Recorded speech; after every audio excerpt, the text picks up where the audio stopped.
What the hell is that smell? Oh, it's you. The black slacker. Late again. I'm sorry, Professor. I had work. Shut your mouth! You reek like a dumpster. Look at you. Wrinkled clothes, dirty shoes. You smell like a warehouse. What makes you think you belong in the same room as these students? I only want to learn, sir. Learn? You? That's rich. A slacker who can't even show up on time thinks he can do mathematics. You're a joke. Every person in this room knows it. 300 students laughed. Someone shouted, "Go back to the warehouse!" Phones came out. A girl live-streamed it. Blake Underwood stood there and took every word. He didn't argue. He just looked at the board, at the problem written across it. The one this Harvard professor had failed to solve for 15 years. Pemberton University sat on a hill in the heart of Philadelphia. Red brick buildings, ivy climbing old stone walls. It wasn't Harvard, it wasn't Princeton, but it was good enough to attract students who believed they were destined for greatness, and professors who believed they already had it. The mathematics department lived on the 3rd floor of Aldrich Hall. 16 faculty members, 230 undergraduates, one visiting lecturer from Harvard who had made it very clear from his first morning on campus that he considered the entire institution beneath him. Dr. Gerald Whitfield, 56 years old, 3-time nominee for the Fields Medal, author of 212 published papers. He had lectured at Cambridge, Oxford, MIT, and the Sorbonne. When Pemberton's dean invited him for a 1-week residency, Whitfield accepted only because his publisher wanted footage for a documentary about his latest book. He told the dean that directly, in front of the faculty. "I'm not here for your students," he said. "I'm here because my publisher needs B-roll." Nobody pushed back. Nobody said a word. That was the kind of man Whitfield was, brilliant, decorated, and completely uninterested in anyone he considered below his level. Blake Underwood was below everyone's level. At least, that's what they all believed. 19 years old, second-year student, the only black kid in the advanced mathematics track.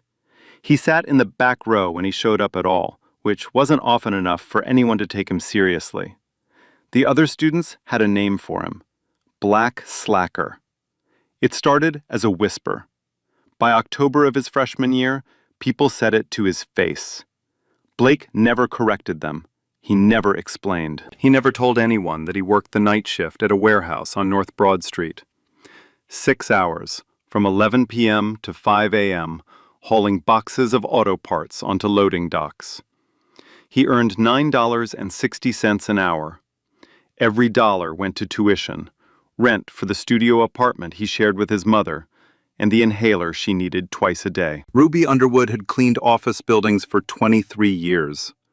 Her knees cracked when she bent down. Her hands were rough and dry. But every morning, when Blake came home from the warehouse, she had coffee on the table and a question ready. "What did you learn last night?" She wasn't asking about the warehouse. She was asking about the math. Because that was Blake's secret. The thing nobody at Pemberton knew. The thing no professor had ever suspected. Blake Underwood had been teaching himself mathematics since he was 12 years old. It started at the Franklin Public Library, a book called Introduction to Number Theory, left on a return cart. Blake opened it out of boredom. He finished it in 2 weeks. He went back for another, then another. By 15, he was reading graduate-level topology. By 17, he was working through research papers he found on open-access journals. Papers most undergraduates couldn't parse until their senior year. He never had a tutor. He never had a mentor. He had a library card and 6 hours between shifts. The math was the only thing that never judged him. Numbers didn't care that his clothes were wrinkled. Equations didn't ask why he was late. Proofs didn't laugh when he walked through the door. So when Pemberton's dean announced that Dr. Gerald Whitfield would deliver a week-long series of advanced lectures open to all mathematics students, Blake marked the dates on the back of a warehouse receipt. He had read every one of Whitfield's published papers, 14 of them, not because anyone assigned them, because he wanted to understand how the man thought. And there was one thing Blake noticed that nobody else seemed to talk about. Whitfield's career had a hole in it, a famous hole, the Whitfield conjecture, a problem in analytic number theory that Whitfield had proposed 15 years ago and publicly declared he would solve before retirement. 15 years of research, 7 abandoned drafts, 3 failed proofs that he quietly retracted from journals before peer review was complete. The conjecture was still open. Blake had spent 3 years thinking about it. Not formally, not in any lab or study group, just alone, at a kitchen table, between warehouse shifts, filling notebook after notebook with a method that no textbook had ever described. He didn't know if it worked yet, but he knew one thing. Whitfield's approach was wrong. The second lecture was standing room only, 280 seats filled. Students from other departments came just to watch Whitfield work. 3 local news crews set up cameras in the back. The dean sat in the front row, beaming like a man who had just landed a celebrity. Whitfield didn't disappoint. He moved across the stage like a performer, chalk in one hand, laser pointer in the other. He built equations the way an architect builds cathedrals, layer by layer, each line more complex than the last. The students leaned forward. Even the ones who didn't fully understand could feel the weight of what he was constructing. At exactly 10:14 a.m., Whitfield stepped back from the board and smiled. "Here," he said, tapping the final line. "This is a problem I've selected specifically for today. It draws on combinatorial analysis, modular arithmetic, and recursive function theory. I've presented this same problem at MIT and Stanford." He paused, let the names settle. "No undergraduate has ever solved it. None." He scanned the room slowly. "I doubt anyone in this building can. But I'm feeling generous. Who wants to try?" Silence. 280 students stared at the board. A few whispered to each other. One girl opened her laptop and started Googling. Nobody raised a hand. Whitfield chuckled. As expected. That was when the door opened. Blake Underwood walked in. 22 minutes late. Backpack over one shoulder. The same wrinkled shirt from yesterday's warehouse shift. He had slept for 90 minutes between clocking out and catching the bus. The laughter started before he reached the third row. Low at first, then louder. Someone in the middle section muttered, "There he is." Someone else said it louder, "Black slacker." Whitfield turned from the board. His face shifted from annoyance to amusement. "Ah, our returning guest." He leaned against the podium. "I was starting to think you'd found a more suitable classroom. Perhaps remedial arithmetic." More laughter, harder this time.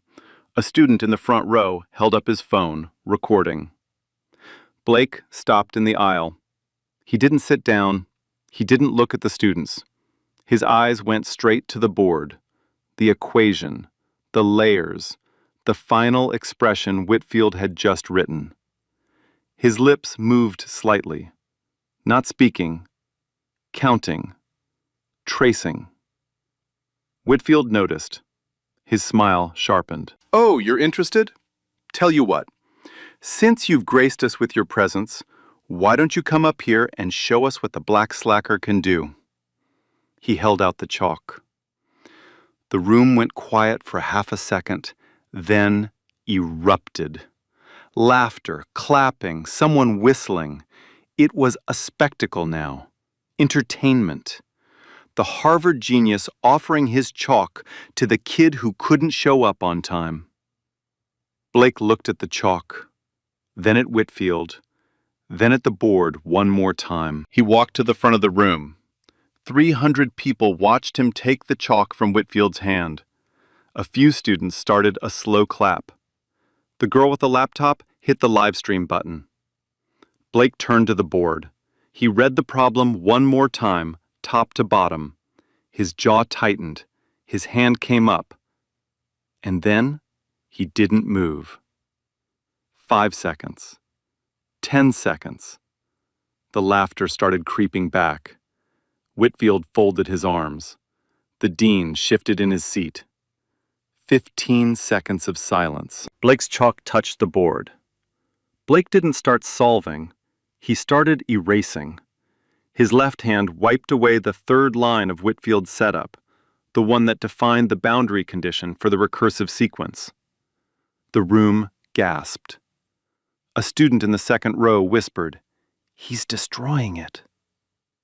Whitfield stepped forward. "What do you think you're doing?" Blake didn't answer. He rewrote the line, changed one symbol, shifted a subscript index from n-1 to n-2. Then he circled the original line Whitfield had written and drew an arrow to his correction. "Your third assumption contradicts your first," Blake said quietly. "The boundary condition assumes convergence at n-1, but your opening function diverges at that point. It can't hold." The room went dead silent. Whitfield stared at the board. His lips parted slightly. He looked at the original line, then at Blake's correction, then back again. He stopped, restarted. "That's a notational preference, not an error." "It's not notation," Blake said. He pointed at the first line. "You defined f of n as a sum over primes up to n. That sum diverges logarithmically. Your third line assumes it converges. You can't build a recursive frame on a divergent base." A murmur rippled through the hall.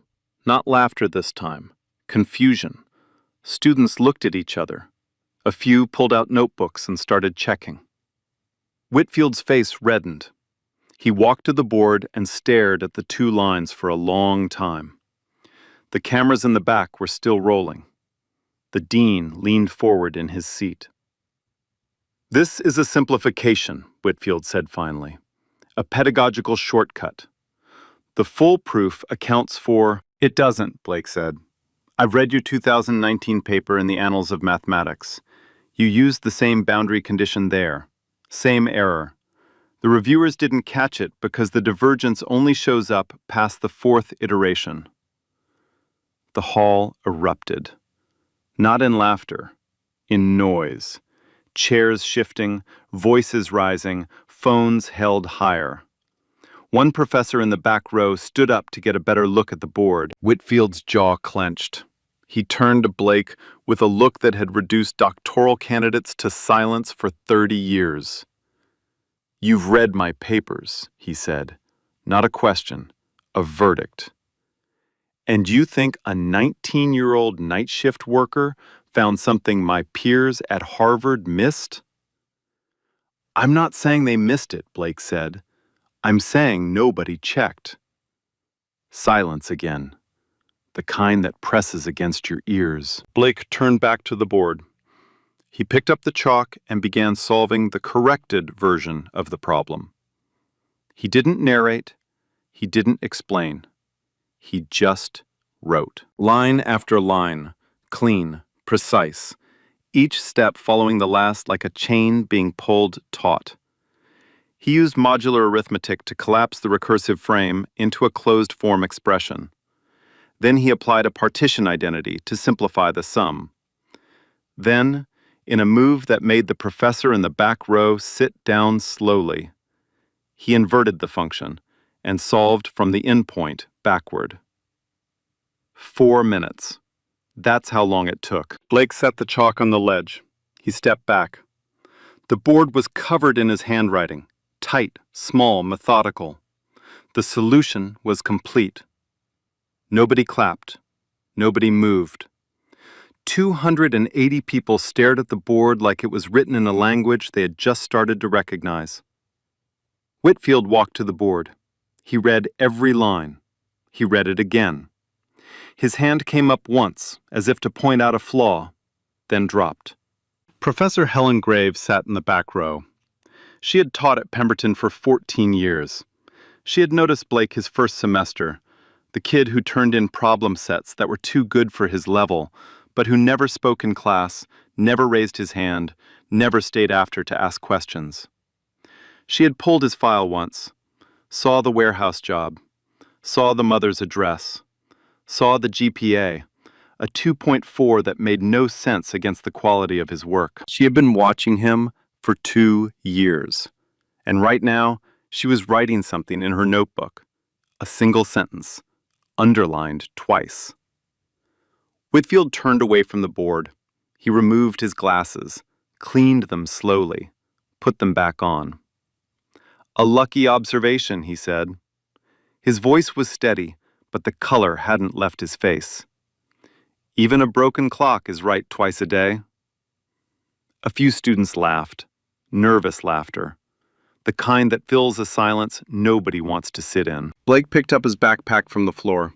He didn't argue. He didn't push. He walked back to his seat in the last row and sat down without a word. But the room had changed. The students who had called him Black Slacker 20 minutes ago were now looking at him differently. Not with respect, not yet. With something closer to confusion.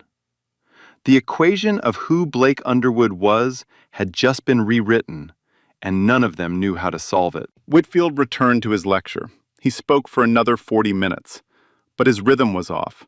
He paused in places he shouldn't have. He erased a line once and rewrote it. The same correction Blake had made, quietly, without acknowledgement. After the lecture ended, Whitfield stood at the podium as the room emptied.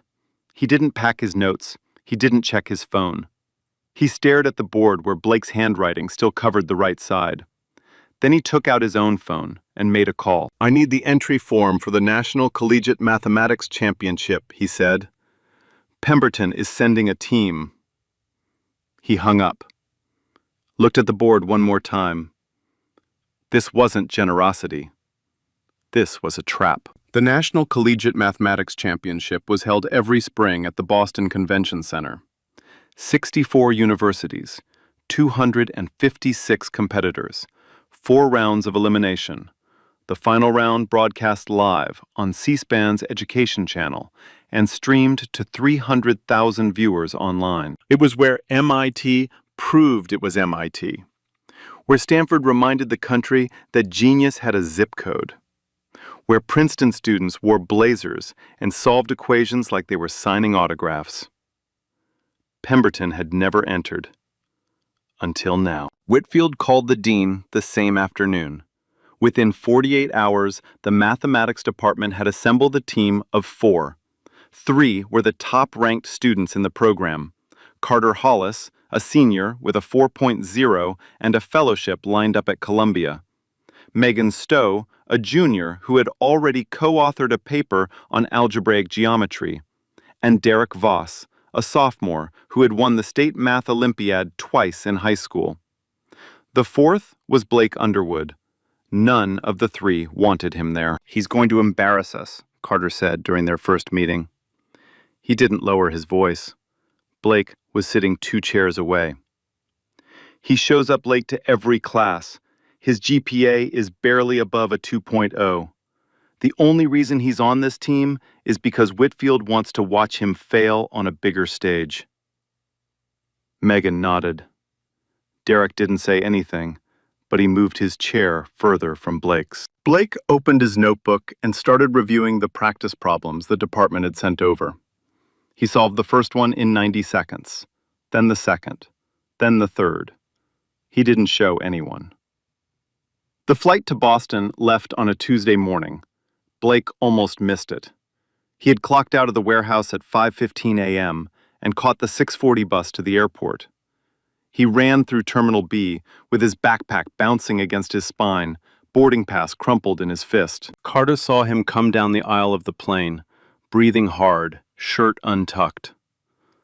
Unbelievable, Carter muttered to Megan. We're representing Pemberton, and this guy looks like he slept on a park bench. Blake sat in the last row. He didn't respond. He pulled out a spiral notebook and started writing. Numbers, symbols, page after page, in handwriting so small it looked like code. Boston was gray and cold when they landed. The convention center was enormous. Glass walls, polished floors, banners for every competing university hanging from the ceiling. MIT's banner was the largest. Stanford's was second. Pemberton's was tucked between two columns near the fire exit. Registration took an hour. Each team received lanyards, schedules, and a folder of rules. The first round would begin the following morning at 8 a.m. 4 problems, 90 minutes, individual scoring, aggregated by team. Blake walked through the main hall that evening. He passed students from Caltech comparing notes on differential topology. He passed a group from Princeton rehearsing proofs at a coffee table like actors running lines. He passed Tyler Bennett. Tyler Bennett was 20 years old, a junior at MIT, and the defending individual champion. Tall, blonde, square jaw, pressed shirt. His father was a mathematics professor at Yale. His mother was a physicist at CERN. He had been solving competition-level problems since he was 9. He had a tutor at 12, a published paper at 16, and a reputation at 19 that most academics didn't earn until 40. Tyler looked at Blake's lanyard, read the name, read the school. Pemberton, he said. Not a greeting, a measurement. Blake nodded.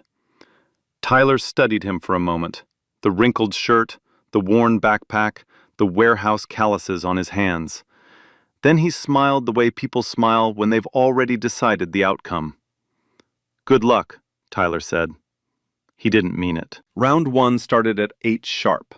16 groups of 4 teams each. Top 2 from each group advanced. The problems were projected on a massive screen at the front of the hall. A timer counted down from 90 minutes in red digits that everyone could see. Blake read the first problem. His pencil moved before anyone in his group had finished reading the second line. He solved all 4 problems in 51 minutes.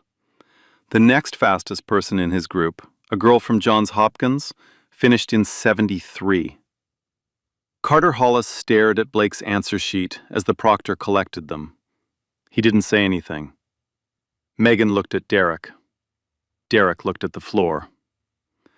Pemberton advanced. Not because of Carter, not because of Megan or Derek, because of the kid who smelled like a warehouse. Across the hall, at the MIT table, Tyler Bennett checked the leaderboard on his phone. He scrolled to the individual rankings. His name was first. He scrolled down. Second place, Blake Underwood, Pemberton University. Tyler put his phone down. He didn't smile this time. Round 2 was harder. The problems shifted from pure computation to theoretical proof construction. Each competitor had 2 hours to work through 5 problems. No calculators, no references, just chalk and a blackboard partition separating each desk. Blake finished in 1 hour and 38 minutes. Tyler Bennett finished in 1 hour and 41, 3 minutes behind. The leaderboard updated. Blake Underwood, first place individual. Tyler Bennett, second. A ripple went through the convention center. People who had never heard of Pemberton University were now searching it on their phones. A reporter from the Boston Globe walked up to Carter Hollis in the hallway. Your teammate, Blake Underwood, where did he come from? Carter hesitated. He wanted to say something dismissive, something that would remind the reporter that Pemberton had other strong competitors. But the numbers didn't lie. He's on our team, Carter said. That was all. The story hit the Globe's website that evening. The headline read, "Unknown freshman from Pemberton leads National Math Championship." They got his year wrong, they got his age wrong, They didn't mention the warehouse. But the article spread anyway. 12,000 shares in 3 hours. Blake didn't see it. He was in the hotel laundry room at 11 p.m.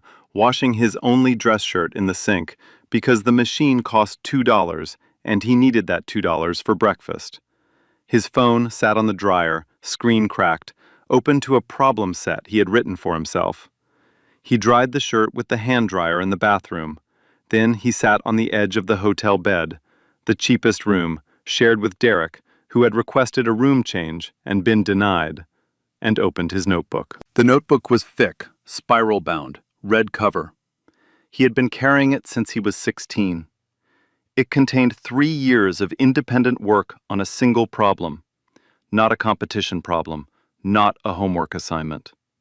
The Whitfield conjecture. Blake had found the conjecture in a footnote of a paper he read at the library when he was 16. A single line. Whitfield, 2011, proposes that for all prime distributions above a critical threshold, the density function converges to a predictable oscillation pattern. It was an elegant idea, and it was unproven. Blake had tried Whitfield's approach first. He followed the published drafts. He traced every step, and he hit the same wall every time, the same point where the proof collapsed, where the density function refused to behave the way Whitfield insisted it should. So Blake did something no one in the academic world had done. He abandoned Whitfield's framework entirely. He built his own. It was rough, unconventional. It borrowed tools from algebraic geometry and applied them to analytic number theory in a way that no textbook described. Blake didn't know if it was valid. He had no advisor to check his work. He had no peer to challenge his assumptions.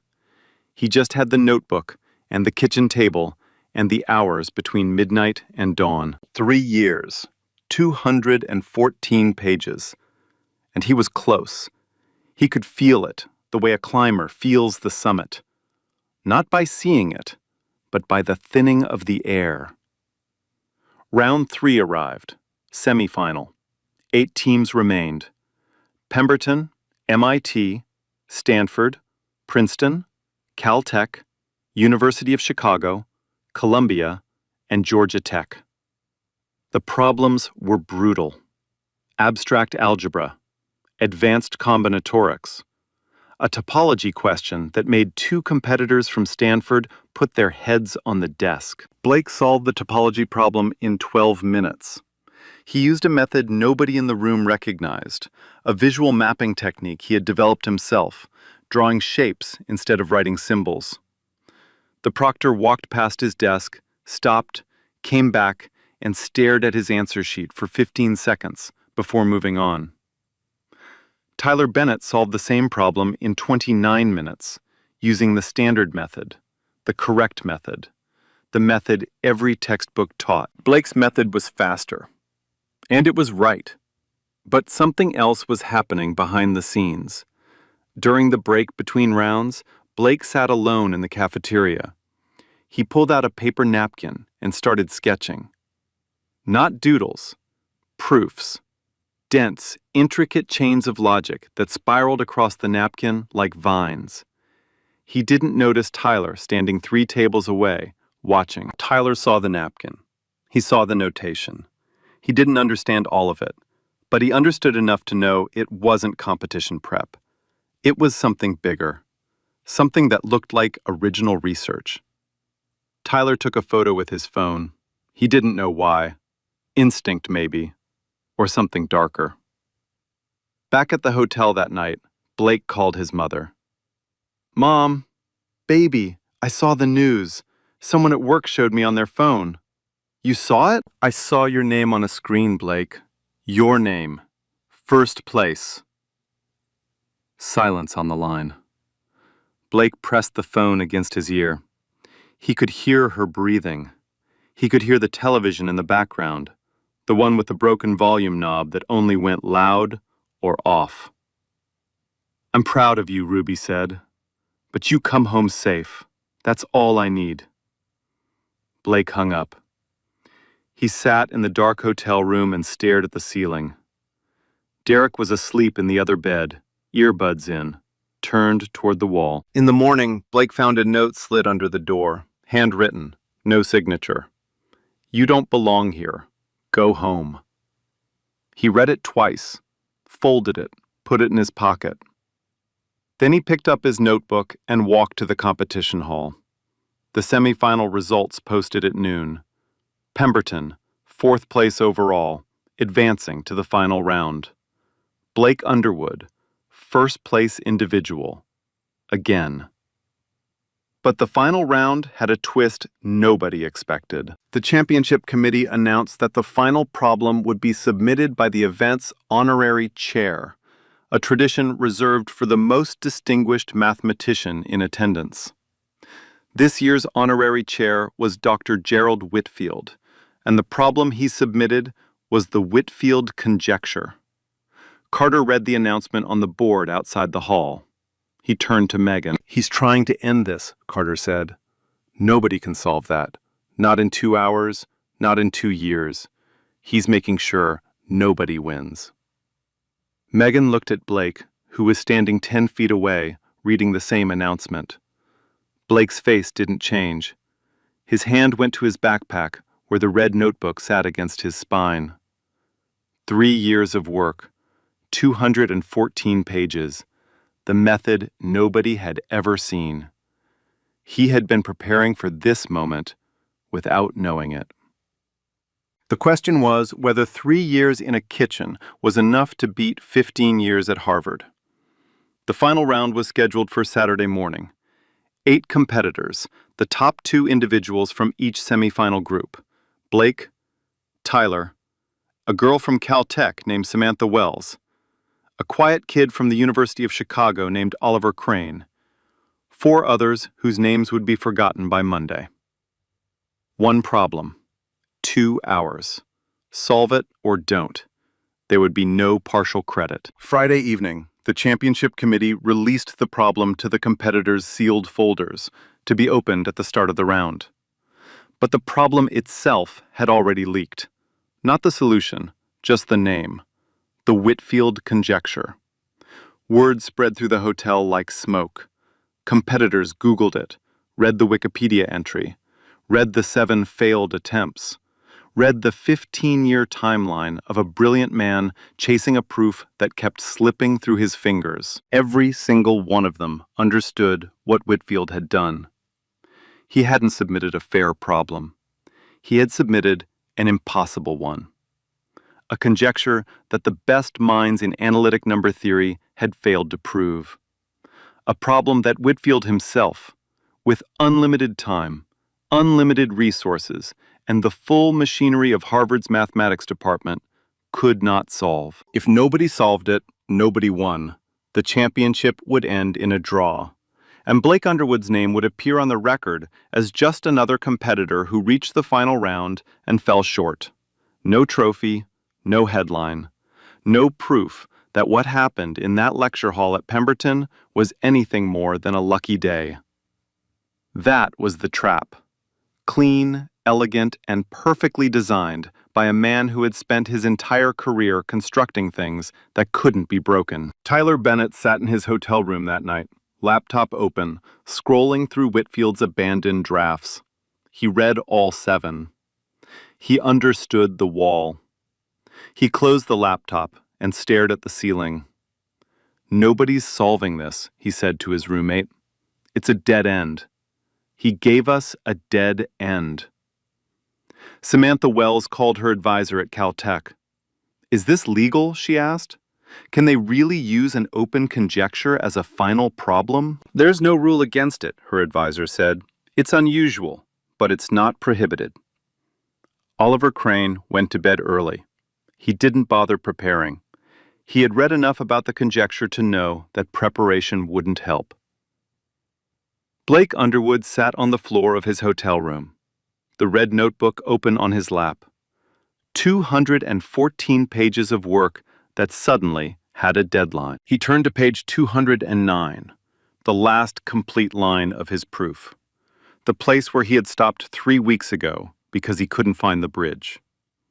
He picked up his pencil. and he kept working. Saturday morning, 8:15 a.m.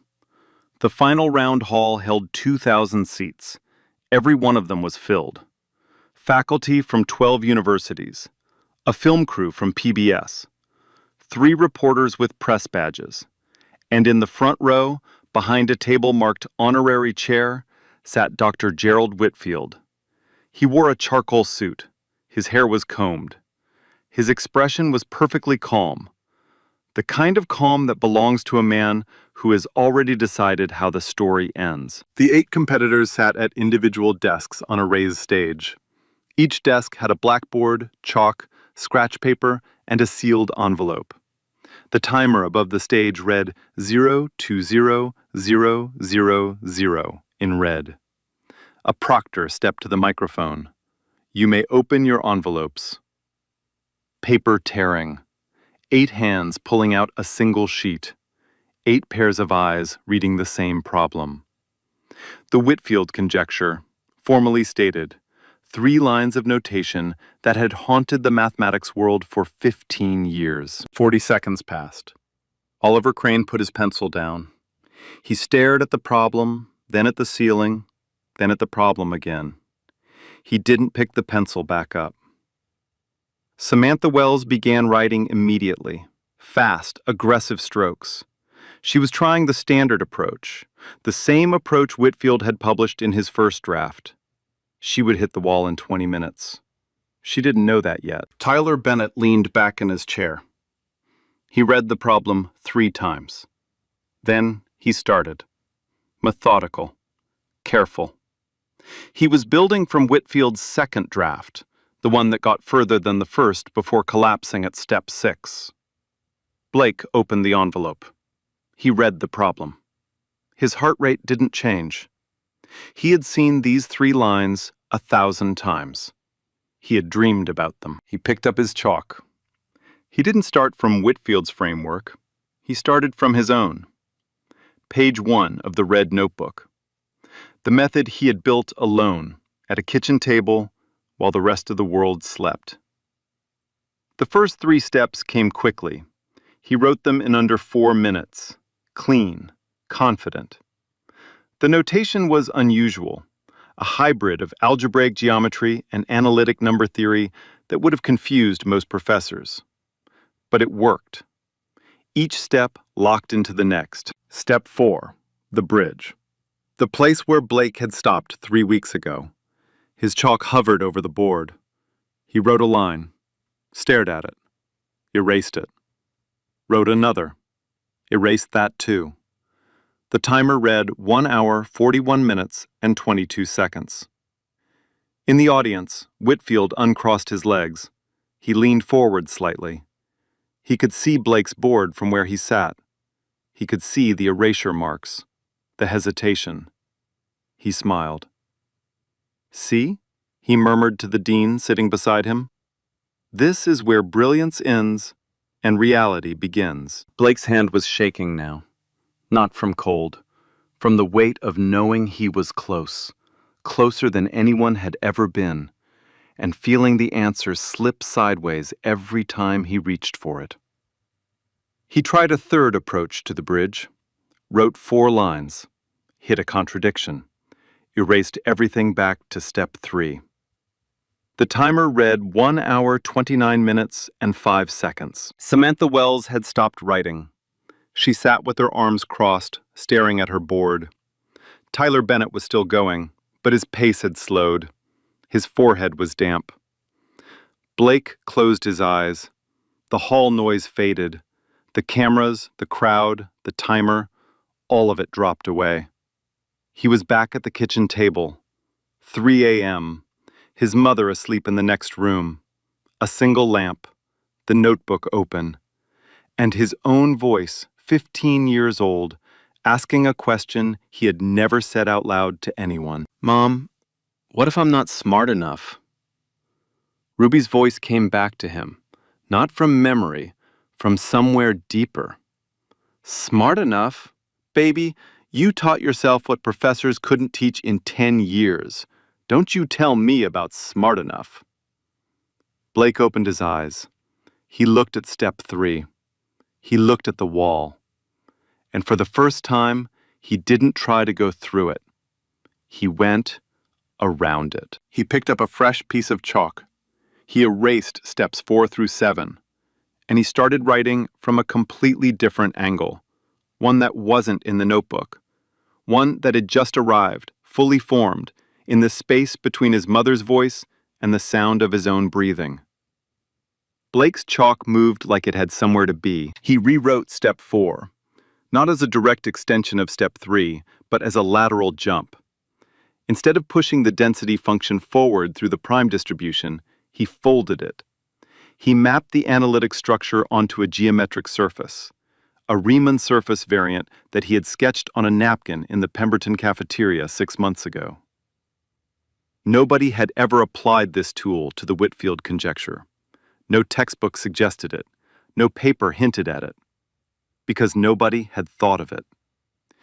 The new step 4 connected to step 5 in 11 seconds. Step 5 to step 6 in under a minute. The proof was accelerating. Each line pulled the next one into existence, like a thread being drawn from a spool. In the audience, a professor from the University of Chicago leaned over to his colleague. "What method is that?" he whispered. His colleague shook her head. "I have no idea." Tyler Bennett had stopped writing. His board was 3/4 full, further than anyone else had gotten. But he had hit the wall. The same wall. Whitfield's wall. Tyler sat back in his chair and looked to his left. He saw Blake writing. Fast, fluid, no hesitation, no erasures. And using notation that Tyler had never encountered in any class, any textbook, any competition in his life. Tyler's pencil dropped to the desk. He didn't pick it up. He just watched. Samantha Wells had given up 8 minutes ago. Oliver Crane was drawing circles on his scratch paper. 5 of the 8 competitors had stopped working entirely. The hall was quiet except for the sound of Blake's chalk against the blackboard. The timer read 0 hours, 38 minutes, and 14 seconds. Blake reached step 9, the final bridge, the connection point where every previous attempt at the Whitfield conjecture had collapsed. Whitfield's 7 drafts, the 3 published attempts by other mathematicians, all of them fell apart right here, at the junction where the density function needed to converge but refused to cooperate. Blake didn't force convergence. He proved it wasn't necessary. He introduced a bounding argument, a cage built from prime gap estimates that trapped the oscillation within a finite range. The density function didn't need to converge. It just needed to stay inside the cage. And Blake proved, in 4 lines of chalk, that it always would. Step 10. Step 11. The implications cascaded, each line shorter than the last, tighter, more certain. The professor from Chicago stood up. Then another professor stood. Then 3 more. They weren't applauding. They were reading, trying to follow what was happening on that board in real time. Some of them could. Most of them couldn't. But they could all see the structure, the architecture, the way each piece fit into the next with a precision that felt less like mathematics and more like music. Whitfield hadn't moved. He sat in the front row, both hands flat on the table. His face was the color of old paper. His eyes tracked Blake's chalk line by line. He understood every step. He understood it better than anyone in the room. And he understood that it was correct. Step 12. The final line. Blake wrote it in 4 symbols. A conclusion so compact it barely took up 6 inches of board space. But those 4 symbols said what 15 years of Harvard research could not. The Whitfield conjecture was true, and Blake Underwood had just proved it. Blake set the chalk on the ledge. He stepped back. His shirt was damp with sweat. His fingers were white with dust. He didn't turn around. He just stood there, facing the board, breathing. 5 seconds of silence. the kind that presses against 2,000 chests at once. Then the head judge, Dr. Patricia Caldwell, a professor of mathematics at Columbia, stood from the judging panel. She walked to Blake's board. She adjusted her glasses. She read every line from top to bottom. She went back to step 4, the lateral jump, and read it twice. She traced the bounding argument with her finger. She turned to the other 2 judges. One of them nodded slowly. The other was already nodding. Dr. Caldwell stepped to the microphone. The hall held its breath. "The proof is complete," she said. Her voice cracked on the last word. "And it is correct." The hall erupted. 2,000 people, on their feet. The sound hit the stage like a physical wall. Students who had never met Blake screamed his name. Professors who had spent decades studying the conjecture stood with their hands pressed over their mouths. The PBS camera operator zoomed in on Blake's face and held it there. A woman in the 3rd row was crying openly. She wasn't the only one. Blake turned around slowly. He looked out at the audience. He saw faces he didn't recognize, hundreds of them, all standing, all looking at him. He saw Carter Hollis in the Pemberton section, clapping with both hands above his head, mouth open, shouting something lost in the roar. He saw Megan Stowe wiping her eyes with the back of her hand. He saw Derek Voss, the teammate who had turned his back, standing on his chair, fist in the air. Tyler Bennett was the first competitor to move. He pushed back his chair. He walked across the stage, past his own unfinished board, past Samantha's abandoned one, past Oliver's empty desk. He stopped in front of Blake. He extended his hand. "I've trained my whole life," Tyler said. His voice was thick. "My whole life. Every tutor, every camp, every advantage money could buy. And I couldn't do what you just did in that chair with a piece of chalk." Blake shook his hand. He didn't say anything. He didn't need to. Dr. Caldwell spoke again. "For the record, Mr. Underwood has not only won the National Collegiate Mathematics Championship, he has resolved an open conjecture in analytic number theory that has stood for 15 years. The method is entirely original. The proof is entirely his." She paused. Then she turned and looked directly at the front row. "Dr. Whitfield, as the author of the conjecture, would you like to comment?" The hall went quiet. 2,000 people turned to the front row. Whitfield sat perfectly still. His hands were still flat on the table. His jaw was locked tight. The man who had called Blake a slacker. The man who had told him to go back to sleep. The man who had pointed at the door and said he didn't belong. The man who had designed this entire final round as a trap to ensure that Blake Underwood would fail publicly, permanently, and without recourse. That man now sat in total silence, while the proof of his own life's work, written by a 19-year-old warehouse worker from North Broad Street, covered the blackboard 6 feet behind him. He did not speak. He stood, buttoned his jacket, picked up his briefcase, and walked toward the exit without looking at the stage.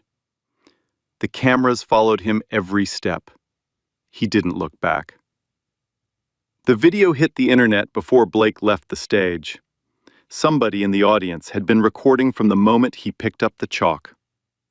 The clip was 11 minutes long. It showed everything: the writing, the silence, the eruption, the handshake, and Whitfield walking out without a word. By Saturday night, it had 400,000 views. By Sunday morning, 2 million.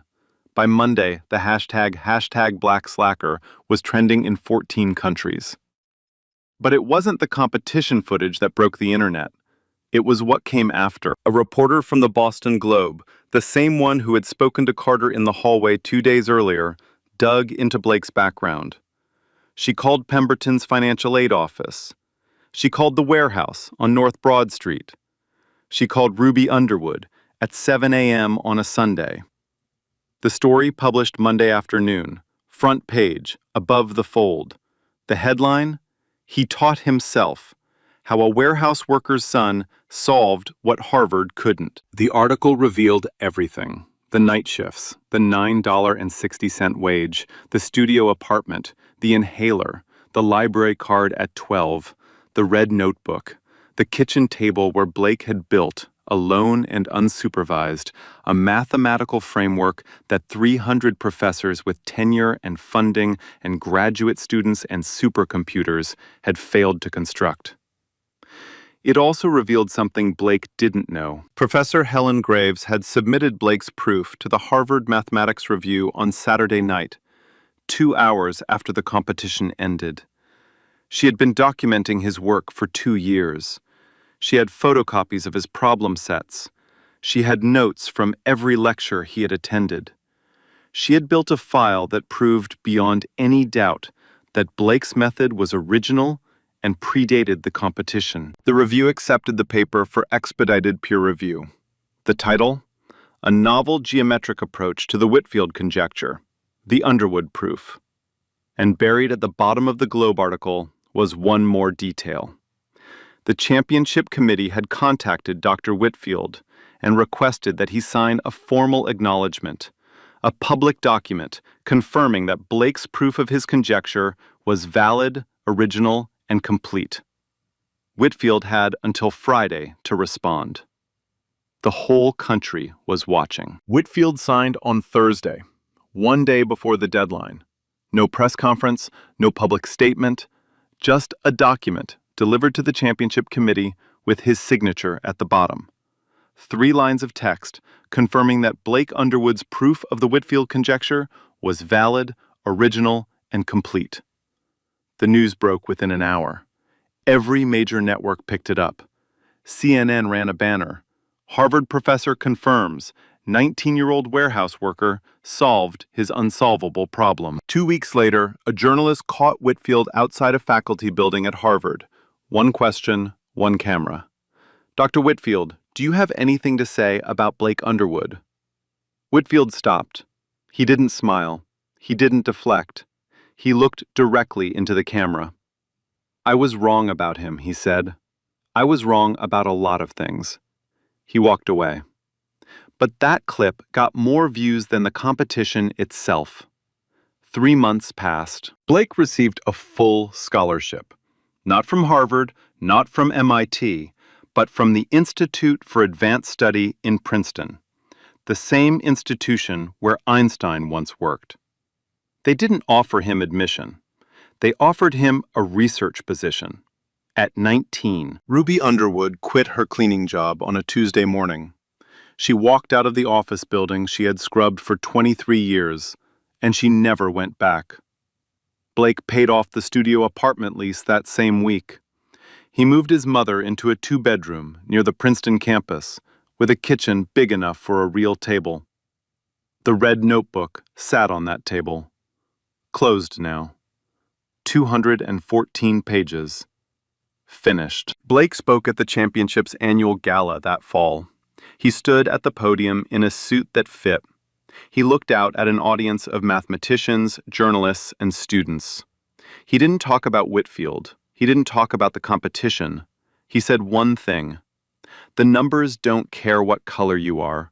They don't care where you come from. They don't care if you're late. The room stood. What would you do if an entire room laughed at you, and you knew they were all wrong? Would you walk away? Or would you pick up the chalk? Drop your answer in the comments. Share this story with someone who needs to hear it. And if you haven't already, subscribe. We'll see you in the next one.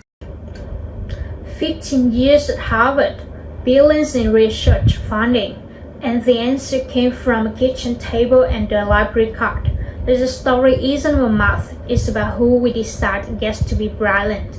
We live in a world obsessed with credentials, the right school, the right suit, the right last name, and we use those things like a gate, deciding who belongs before they even speak. But talent doesn't check the resume. It doesn't care about the zip code on your bank account. Blake's mother asked him one question every morning. What did you learn last night? That's what his scholarship, that's what his mentorship, and it's built something no institution could. A mind that refused to stop growing just because nobody was watching. Now, be honest with me. How many of us are carrying a red notebook right now?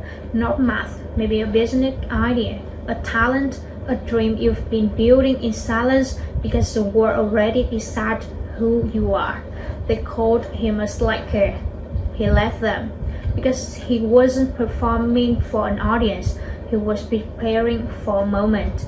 So, let me ask you, are you still preparing, or did you let somebody's laughter convince you to put the notebook down? Tell me in the comments, what's your red notebook? Share this with someone who's being underestimated right now. Hit subscribe so you never miss the story. The numbers don't care what color you are. They never did.